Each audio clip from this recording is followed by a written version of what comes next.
Are we live? We are live. Good morning, everyone. Welcome to this Thursday, 7 of July 2022. Oh my God, I can't believe it. We're halfway there. We're halfway there, Bruno.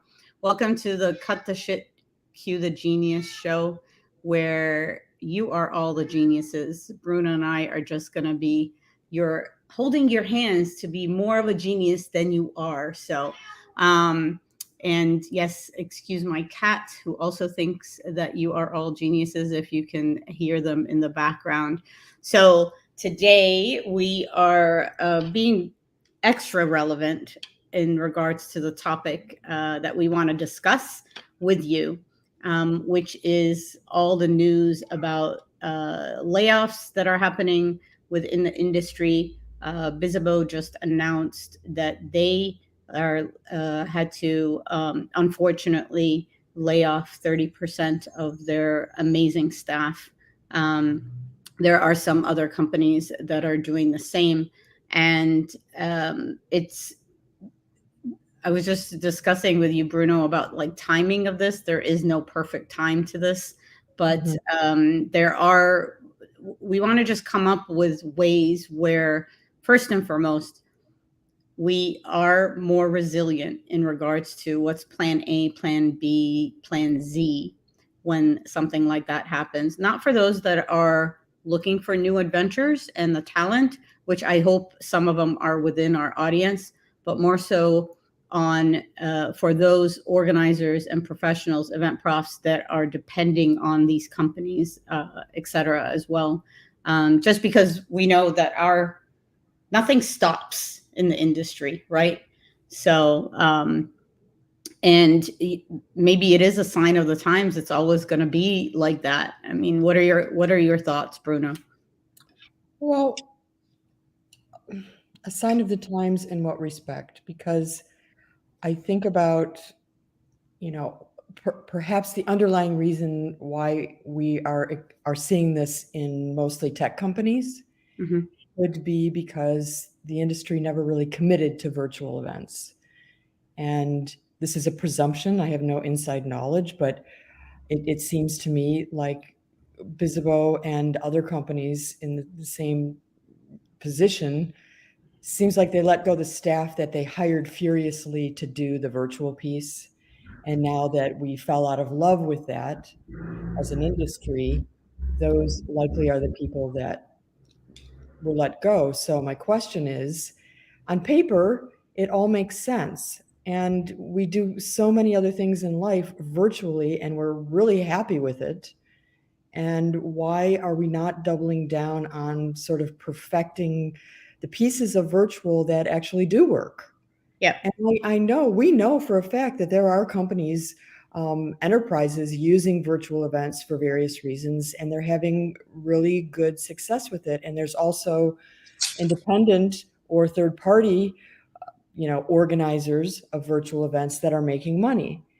So why are we not really as an industry coming together? We know the benefits and the wonder of meeting some people face to face, but we have to have this backup plan. We have to go all in on it. It's just, you know, the way of the world going forward. Definitely. Well, So and so as a disclaimer, we definitely don't know the insides of what happened with Bizzabo, or like the the plan around the layoffs there. Hopin went through the same thing.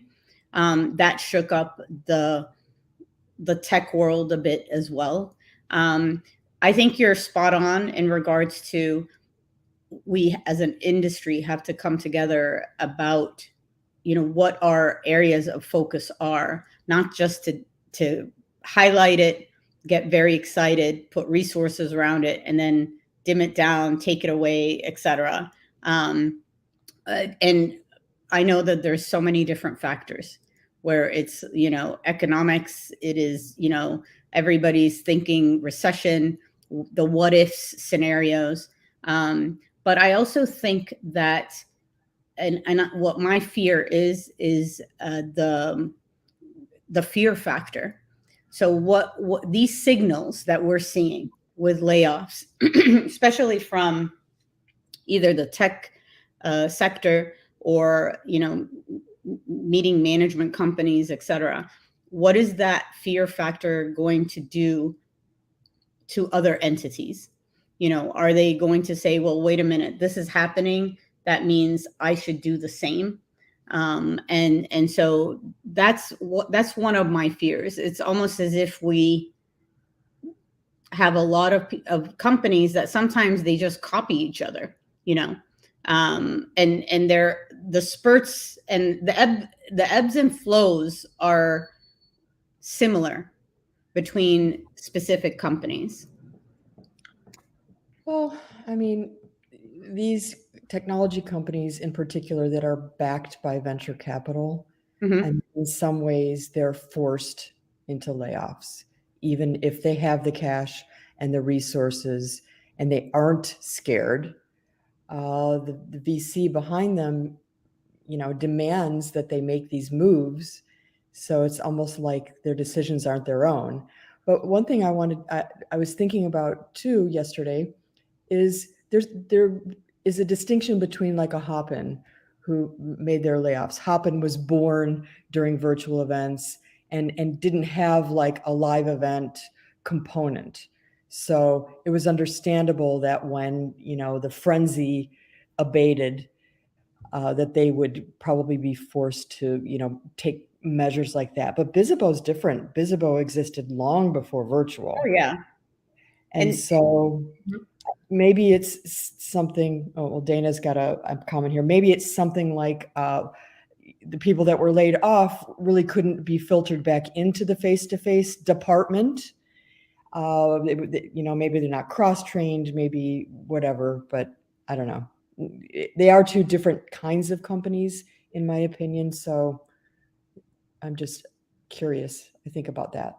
Anyway. so it's not that we have all the answers, because Bruno and I definitely don't have the answers here. And then I also have to just mention real quick, Liz King is having an amazing time with her family. That's why she's not here with us at the moment. So that I just wanted to say that. But Dana does have an interesting question. And I wonder if she's smirking at the moment, to be honest. I want to see her face when she asks this. Is when you say industry, what do you mean exactly? Is there even an events industry? And should virtual events be classified within it? So, fair statement, you know, is virtual events part of the industry, or is it its own vertical of some kind? Food for thought. And Shapiro, good to see you. Still, do you even think if the industry makes this an integral part of the plan, it seems likely tech companies wouldn't need the level of staffing required to service everyone when in person was less of an option?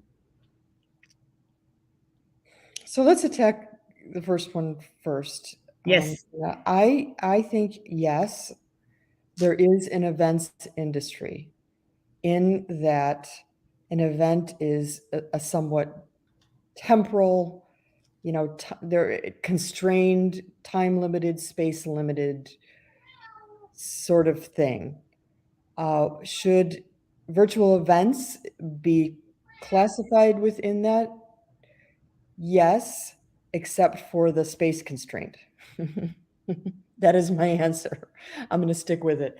I think we have to think of it as within events in order to understand it.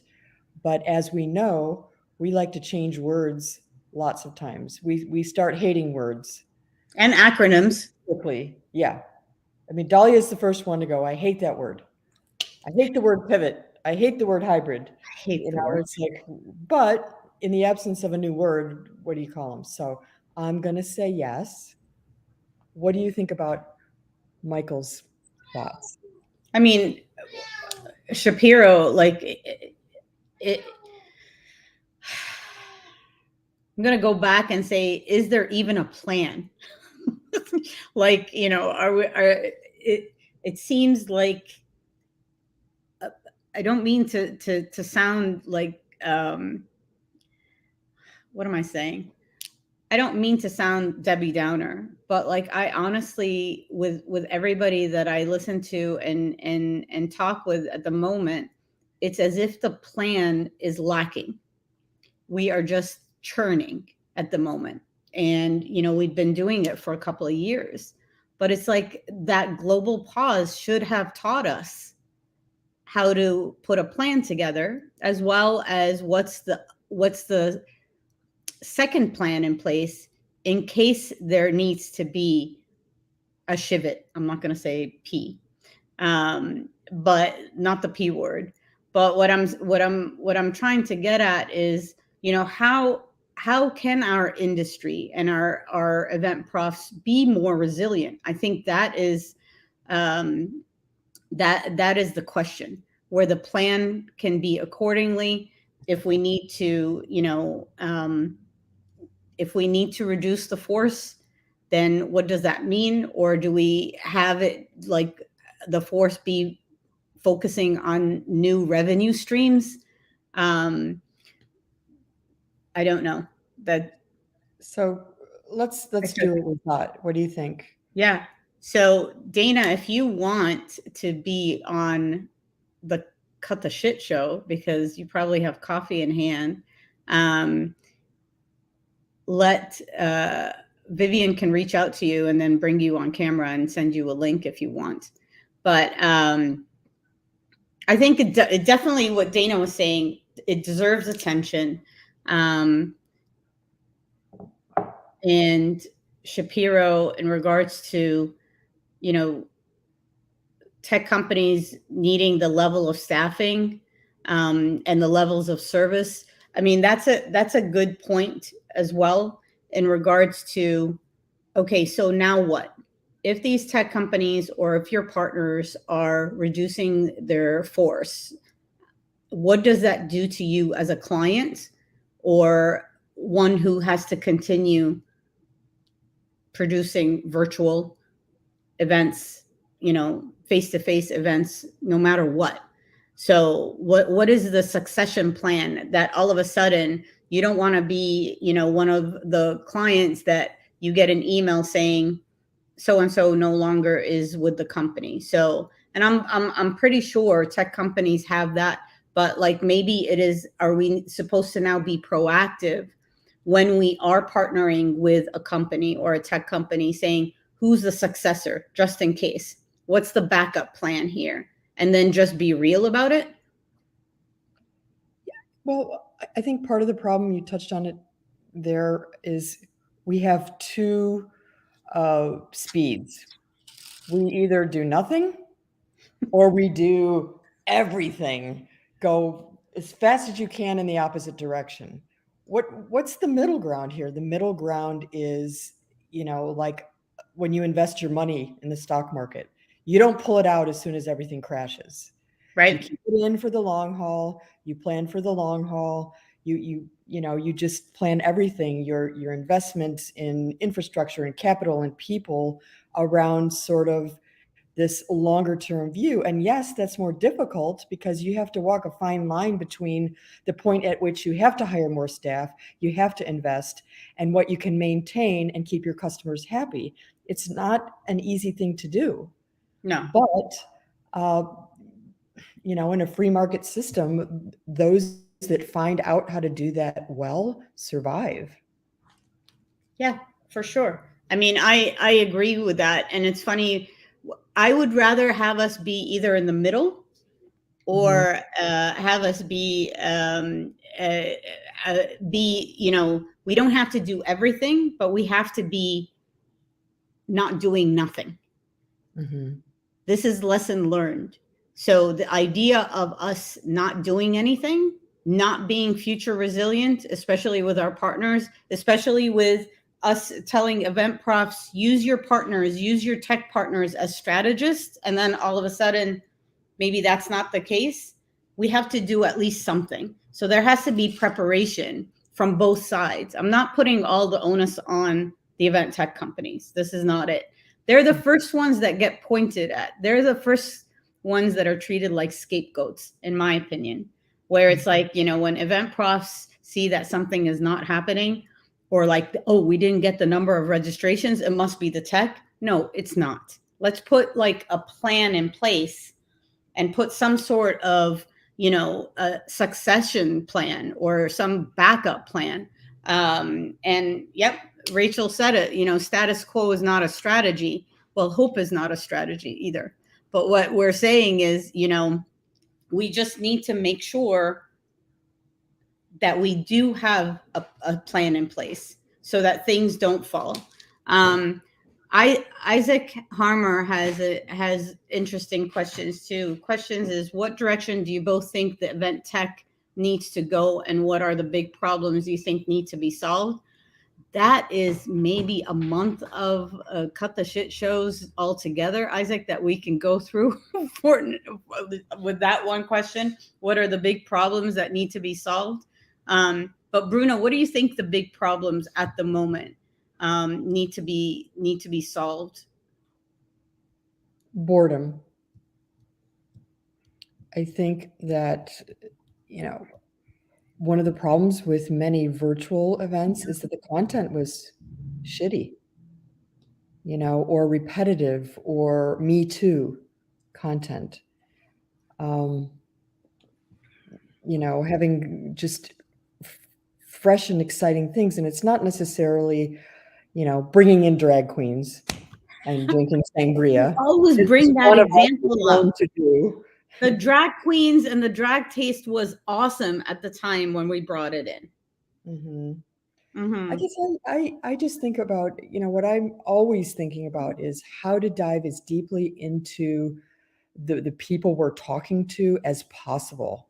Not just cover like the surface topics that we think that they'll all be interested in, because what we're going through is getting at least something of interest to the masses, to go really niche, really dig a lot deeper into what this audience is thinking and feeling, and, not just do the same things over and over and over.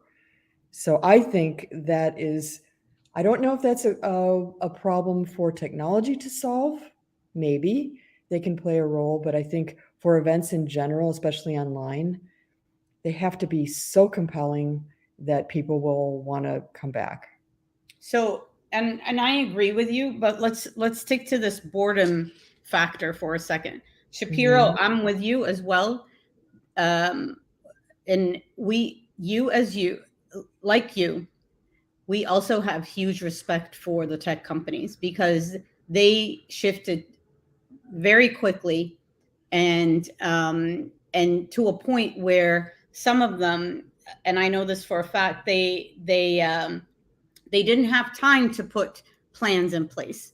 They didn't have time to get their teams in a spot where they are able to be full-on strategists, or full-on, all about the customer and the service, because they had to get stuff done. The idea was there, and they had to, they answered the call. The call was, help us out, and they did that, and they did it.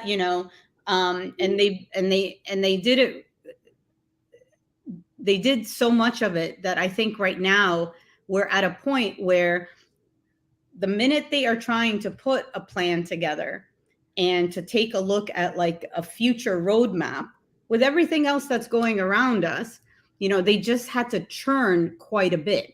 And, it took a lot of effort on their part. I think at the moment, and it's telling, because when anybody says, oh, what's the most innovative event tech that you've seen? There is no innovation. It goes back, Bruno, to your point of, it's not about boredom, but it's like, we're not looking at shiny objects and innovation anymore. We are looking at a shift in strategy and creativity of like how to do better, not only from a tech perspective, but from an event perspective, from a content perspective, from a marketing perspective. so that you are able to service clients from different angles, not only from a technology angle. And so I think this is where event tech companies, their biggest challenge is going to be how to turn that corner of being strategist, of being not only a tech company unless they identify themselves as that. But I don't think that's going to be enough for event profs, for the organizers, in my opinion. So here's what I would do if I Go. were a tech company, okay? If I had all the money in the world, which they don't, but if I were queen, I give you $1 I million. Go, Bruno. You got all the money okay, in the $1 million? I cannot be had for $1 million. I'm just saying. I tell my husband that all the time. He's trying to, Hey, anyway. I would, of the people that I let go, that are going to go off like little spores and innovate themselves, start up tech companies, fill very small niches, just start out and do their own wonderful thing. Maybe there's 1,000 of them and 2 will make it. If I were a tech company, I would be following and supporting and nurturing the people that I just let go, especially the really bright and innovative ones, and maybe give them a little seed money to come up with something, to ideate, to, get an idea ready to go. And then I would prepare myself to purchase them, buy in, and have that be the next step in my roadmap as a larger company, because these guys now have made deals with the devil where the VC guys are saying you can do this and you can do that, but you can't do this, right? The people that now are free to do whatever they want are the ones that just got let go. So I would follow them, and then I would snap them up when they get a really good idea. And that's what I would be thinking about. I think that kicks ass. Like, Mm-hmm. I think that whole spore visual is spot on. So, and I'm with you. What I would also do is, and granted, when you deal with layoffs, I've been let go. I've been walked out the Me door. too. I've had my computer shut down while working on projects and stuff like that, and handed my box and let me show you the way to the parking lot type of thing. So I've been there. But what I would do is, with those that are laid off, those that are not, um, those that are incentivized by something internal, that they want to do something more, and those that understand what's going on, but can come up with their own way, or like they have an idea on a cocktail napkin. I wonder if those are the people, and I'm not saying all of them, that essentially can be the strategist, or can be the client, not client facing, but those that can be almost like partners, channel partners, where they are able to service the clients that are having a hard time being innovative in how they design their content, or innovative on how they design and format their events. And like you said, it's almost like hub and spoke, but don't let go of them. Like, it almost like create an incubator for that talent, so that we don't lose them from the industry altogether. This is my biggest fear as well, is that the industry, the brain drain that will happen, is going to impact all of us. And I understand that we're right now, the whole conversation has been about layoffs in the event tech sector. Mm-hmm. There's going to be layoffs in the event organizer sector. Not only layoffs, it's going to be where people are going to be so burnt out that they have to think for others. They have to do for other people's jobs. They're just going to say, guess what? I'm leaving. I'm done. My bottle of wine in hand, and I am gone. I am done, done, done from this industry. I don't know how we can recover if we have a huge brain drain happening on both sides, the planner side and the supplier side at the same time. I've been at that crossroads many days. But then I open my mail and go, crap, I have to pay the bills again. Anyway, the whole lack of incubation, the whole lack of a support infrastructure for innovation, that has been a big problem. We don't even have, like, many tech analysts. We don't have, many ways to take the temperature behind the scenes of technology companies, and that's really lacking. And this is the time when we really need that, when we need to go in different directions. We need the innovation now more than ever because the world is changing so fast. I think Freeman, I'll give them credit for trying to suss out different companies and, different point solutions, and sometimes investing. And, there are companies that probably, like Freeman, do that. But I think the organizers should be way more involved in investing in tech, not just renting it when they need it, but Mhm. like putting some money out there so that they can really solve some of these big problems, which, back to the point, the big problem to be solved is, besides boredom, coping with the volatility. And Yeah. that comes from diversifying your offerings Yep. and And using technology in the way that it's intended, which is to, shorten product cycles and make things easier for customers and do all of those things. Use the cloud. yeah. So Jan, welcome. And Jan is commented that attendance is at 65% level of pre-COVID. Companies cutting travel expenses, in-person Mhm. events will have to use the online overreach to expand attendee base, which is spot on. Mhm. And they will have to make the events more memorable, more likable. Bruno, just like you mentioned as well, which is totally the case. And putting creative efforts in making events or experiences or content more memorable, or the conversation um, more valuable, is a lot of work. It's a lot of brain work. Can't be done alone, basically. um, Yeah, and Joe. a lot of the tech companies, just to add to that point, work in a vacuum. Mhm. They are innovators, it's a Only lonely. features, capabilities. We And need more collaboration, co-opetition. absolutely. So Mhm. like think tanks and hackathons are a thing. They need to be a thing for us. The hackathon should not only be tech companies together. It should Mhm. include event organizers, planners, even middlemen, middlewomen, those that are in the middle. They mind the gap between all the different stakeholders. Or you bring someone to the table that has nothing to do with an online event and see what they come up with. Joe, you had an interesting comment as well, or actually question. Is downturns are always a time to skill up. Totally. I call it exploiting chaos. So we're in chaos, you should exploit it right now. Many event profs gained more knowledge in managing digital events in the last 2 years because they were forced to. Yes. And so where do you see folks skilling up in the next 2 years? It's going to have to be about strategy. They have to skill up on strategy. They have to skill up on marketing, and they have to skill up on content creation and and just the idea of what content is going to sink in with your different audiences.